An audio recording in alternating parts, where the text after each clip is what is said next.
Sahyadri news,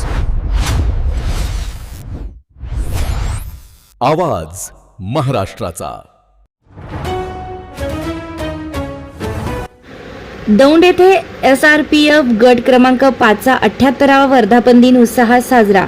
राज्य राखीव police बल SRPF गट क्रमांक 5 दौंड दलाचा 78वा वर्धापन दिन 6 मार्च 2026 रोजी उत्साहात साजरा करण्यात आला।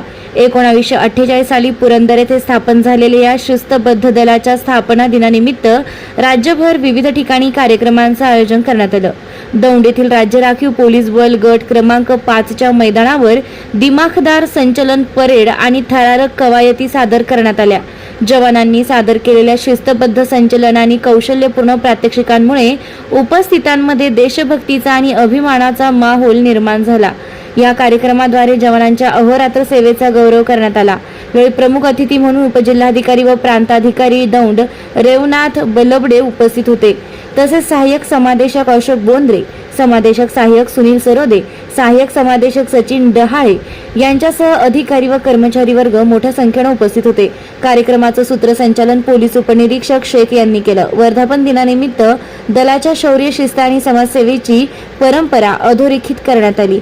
सह्याद्री न्यूज, आवाज महाराष्ट्राचा। विशेष प्रतिनिधी संजय शिंदे, दौंड, पुणे। पोलीस बल वर्धापन दिन कार्यक्रमास उपस्थित सर्व राज्य राखीव पोलीस बल गट क्रमांक 5चे अधिकारी, जवान, कुटुंब प्रमुख, पत्रकार बंधू आणि सर्वच मान्यवर आज या ठिकाणी नवपृष्ठ पोलीस अंमलदार प्रशिक्षणार्थी, शालेय विद्यार्थी, कवायतीस उपस्थित सर्व मान्यवर, पदाधिकारी, शहीद जवानांचे कुटुंबीय, माध्यम प्रतिनिधी, पोलीस अधिकारी, शालेय विद्यार्थी यांना मी या 78व्या राज्य राखीव पोलीस बल वर्धापन दिनाच्या हार्दिक शुभेच्छा देतो। आपल्याला माहिती आहे 15 ऑगस्ट 1947 ला आपल्याला स्वातंत्र्य मिळाल्यानंतर दुर्दैवाने देशाच्या काही भागामध्ये फाळणीनंतर मोठ्या प्रमाणावर दंगे झालेले होते आणि मग 30 जानेवारी 1948 रोजी महात्मा गांधींच्या हत्येनंतर या झालेल्या दंगलीवर जे काही पोलीस होते त्यांना नियंत्रण ठेवणं अशक्यप्राय झालेलं होतं आणि त्यामुळे पोलिसांवर कमालीचा ताण निर्माण झाला आणि अशा परिस्थितीमध्ये सशस्त्र राखीव पोलीस दलाची आवश्यकता निर्माण झाली। मुंबई प्रांतामध्ये राखीव पोलीस दलाची नितांत आवश्यकता लक्षात घेऊन सरकारने मुंबई प्रांतासाठी राखीव पोलीस दलाची निर्मिती करण्याचा त्यावेळी निर्णय घेतला। या दलाचं नाव PRC म्हणजे प्रोव्हिन्शियल रिझर्व्ह कॉन्स्टॅब्युलरी असं त्यावेळेस ठेवण्यात आलेलं होतं व प्रत्येकी 1000 संख्याबळ असणारे असे 5 गट सुरुवातीला निर्माण करण्यात आले। पहिल्या टप्प्यामध्ये 1948 साली राज्य राखीव पोलीस बल गट क्रमांक 1 पुरंदर किल्ला म्हणजे आपल्याच पुणे जिल्ह्यामध्ये आणि गट क्रमांक 2 सांबरे आजच्या बेळगाव या ठिकाणी मिलिटरी बॅरॅक्स मध्ये असे 2 गट त्यावेळी निर्माण करण्यात आले। सन 1949 साली या गटाला SRC म्हणजे स्टेट रिझर्व्ह कॉन्स्टॅब्युलरी आणि 1951च्या कायद्यान्वये स्टेट रिझर्व्ह पोलीस फोर्स म्हणजे राज्य राखीव पोलीस बल महाराष्ट्र राज्य असं नामकरण त्यावेळी करण्यात आलं। आज रोजी महाराष्ट्र राज्यामध्ये राज्य राखीव पोलीस बल गटाचे एकूण 14 गट आहेत आणि भारत राखीव बटालियनचे 5 असे एकूण राज्यात 19 गट कार्यरत आहेत। 6 मार्च 2003 रोजी तत्कालीन माननीय राज्यपाल महाराष्ट्र राज्य श्री मोहम्मद फजल यांच्या शुभ हस्ते स्वतंत्र ध्वज गट क्रमांक 1 येथील कवायत मैदानावर अर्पण करण्यात आला आणि तेव्हापासून 6 मार्च हा दिवस आपण राज्य राखीव पोलीस बलाच्या सर्व गटामध्ये दिमाखात साजरा करत असतो। आपण मला आज या ठिकाणी राज्य राखीव पोलीस बल वर्धापन दिनाच्या दिवशी कार्यक्रमाचा अध्यक्ष म्हणून बोलावलं त्याबद्दल मी सर्वांचे धन्यवाद देतो आणि पुन्हा एकदा आपल्या सर्वांना राज्य राखीव पोलीस बल वर्धापन दिनाच्या हार्दिक शुभेच्छा देतो आणि आपल्याकडून असंच राज्याचं देशाची सेवा घडावी यासाठी मी शुभेच्छा देतो आणि थांबतो. धन्यवाद.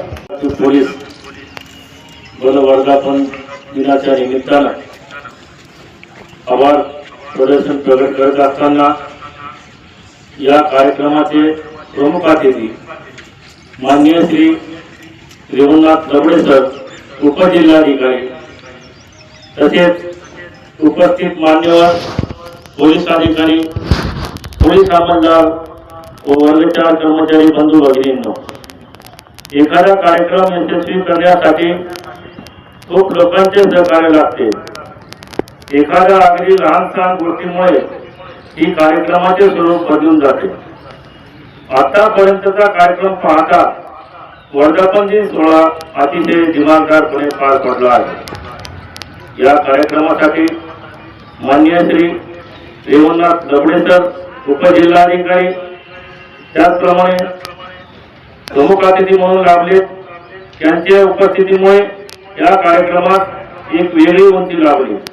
त्याबद्दल मी त्यांचे राज्य राखीव पोलीस बल गट क्रमांक 5 येथील सर्व अधिकारी व सर्व अंमलदार यांचे वतीने मनापासून हार्दिक आभार मानतो. त्याचप्रमाणे आजच्या या कार्यक्रमाच्या निमित्तानं या कार्यक्रमाची शोभा वाढवण्याकरता शहीद जवानांचे कुटुंबीय, प्रसिद्धी माध्यमांचे प्रतिनिधी, पत्रकार बंधू, त्याचप्रमाणे सेवानिवृत्त पोलीस अधिकारी, कर्मचारी, वर्ग 4 कर्मचारी, त्याचप्रमाणे दौंड शुगरचे अधिकारी श्री धुंगे सर व त्यांची सर्व टीम, त्याचप्रमाणे वैद्यकीय अधिकारी, रोटरी क्लब सदस्य हे पण या कार्यक्रमाला उपस्थित राहिलेले आहेत. यांच्या उपस्थितीमुळे या कार्यक्रमाला शोभा आलेली आहे. त्याचप्रमाणे माझे सर्व एमएसएफचे जवान व एमएसएफचे अधिकारी यांच्या पण उपस्थितीमुळे या कार्यक्रमाला शोभा आलेली आहे. त्याबद्दल राज्य राखीव पोलीस बल गट क्रमांक 5 येथील सर्व अधिकारी व पोलीस अंमलदार यांच्या वतीने मी मनापासून हार्दिक आभार मानतो.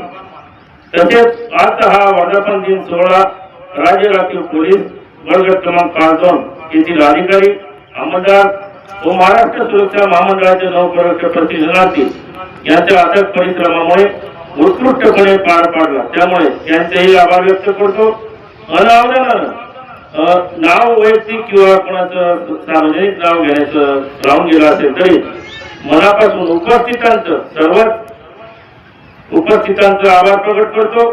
आजचा वर्धापन दिन सोहळा यशस्वी करण्यासाठी ज्यांचे सहकार्य लाभले त्यापैकी कोणाचा नाव उल्लेख करणे अनुदान राहिले असल्यास त्यांचे आभार प्रकट करतो.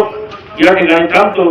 जय हिंद, जय महाराष्ट्र. आपल्याला माहिती कुठेतरी या शहीद जवानांच्या त्यागामुळं आपला देश चालत असतो आणि त्याचं स्मरण या निमित्तानं आज आपण सगळ्यांनी करायला पाहिजे. मला आज या ठिकाणी बोलावलं त्याबद्दल मला खरंच खूप आनंद होत आहे आणि मी या निमित्तानं सर्व अधिकारी, जवान, नागरिक आणि सर्वांनाच या वर्धापन दिनाच्या शुभेच्छा देतो. आज आपण वर्धापन दिनानिमित्त शहीद जवानांच्या कुटुंबियांना पण भेटलात. त्यांनी पण काही मदतीची अपेक्षा मागितली आहे. काय सांगाल त्यावर? नाही, जरूर मी त्यांची भेट घेतली आणि घ्यायलाच पाहिजे. वारंवार आपण स्वतःहून खरं तर त्यांना विचारणा करायला पाहिजे. त्यांच्या ज्या काही अडीअडचणी असतील त्या निश्चितच आपण आवर्जून आणि लक्ष देऊन सोडवूया पुढच्या काळामध्ये. आपण आज या परेडमध्ये पाहिलं की बलगट क्रमांक 5च्या अधिकाऱ्यांचे असेल, जवानांचे असेल, अतिशय काम असं उत्कृष्ट असेल. त्यांना एक प्रेरणादायी संदेश काय द्याल? नाही, खरं तर सर्वच पोलीस दल हे शिस्तप्रिय असतं आणि त्यापासून आपण सर्वांनीच म्हणजे मी तर म्हणेन माझ्यापासून सर्व जनतेने पण ही जी काही शिस्त आहे ही प्रेरणा आपण घेतली पाहिजे आणि अंगी बांधली पाहिजे, हेच मी ह्या निमित्तानं सांगेन. नवीन आणि इथल्या काय जवानांना काय संदेश द्या? त्यांची करिअरची ही सुरुवात आहे. त्यांच्याकडे खूप मोठं करिअर आणि देशाचं भवितव्य घडवण्याचं त्यांच्याकडे काम आहे. ते निश्चितच ह्या शिस्तीतून निश्चित ते चांगल्या प्रकारे पार पाडतील याची मला खात्री आहे आणि मी त्यांना त्यांच्या उज्ज्वल भविष्यासाठी शुभेच्छा देतो.